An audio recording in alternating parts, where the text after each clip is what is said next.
All the makings of another lost season in Brooklyn were there. The Nets had lost their leading scorer and then 8 straight games. Talk of tanking was growing louder. Just 2 weeks ago, a lottery appearance seemed a certainty. Maybe the Nets are headed to the playoffs instead. An out-of-nowhere turnaround it started when they stunned the top team in the league and really gained attention when they beat LeBron James and the Lakers has given the Nets 7 consecutive wins, the longest current streak in the league and matching their best run since moving to Brooklyn 6 years ago.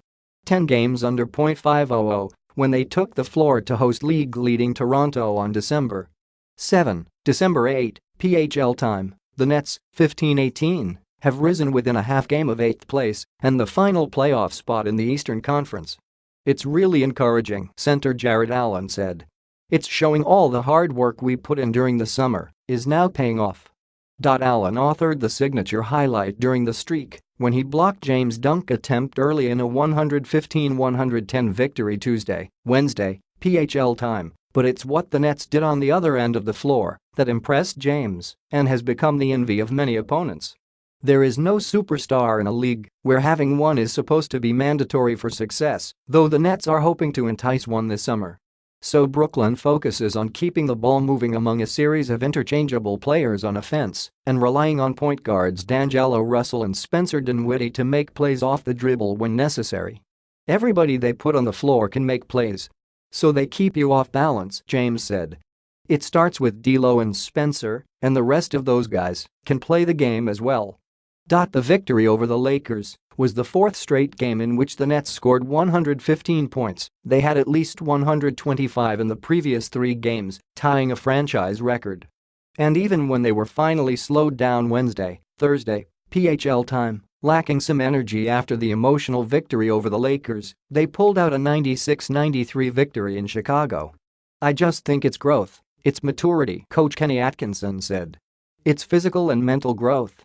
The Nets have played a league-high 21 of those clutch games where the margin has been 5 or fewer points during the last 5 minutes, but kept losing them during their skid.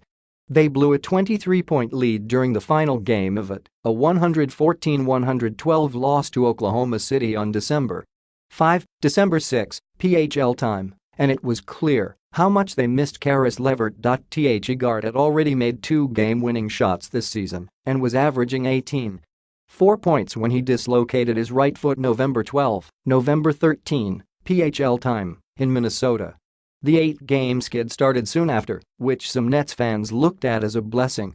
After years of watching Boston bolster its team with the high draft picks acquired from the Nets in a doomed trade for Kevin Garnett and Paul Pierce in 2013, Brooklyn finally has its own pick this summer, seemingly making this the right time to fall toward the bottom and hope to score big in the lottery.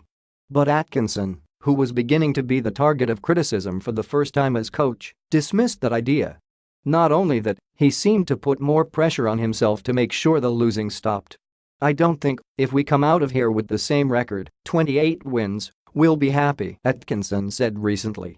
"I think we've got to show progress. That would certainly help when they go free agent hunting in July, armed with plenty of salary space." The Nets had neither the picks nor money to acquire all-stars when he arrived, so general manager Sean Marks had to find other ways to fill the roster. Russell was a former number 2 pick who the Lakers were looking to move. Dinwiddie had been waived twice and was playing in the NBA G League. The 20-year-old Allen was taken with the number 22 pick in the 2017 draft. Marks has focused on the Nets' long-term stability, refusing to use their record as the means to quantify progress. But the players who had endured so much losing don't plan to settle for a brief stretch of winning. "I don't think we're satisfied," Allen said. "I think the losing streak really put an itch on our back, and we're still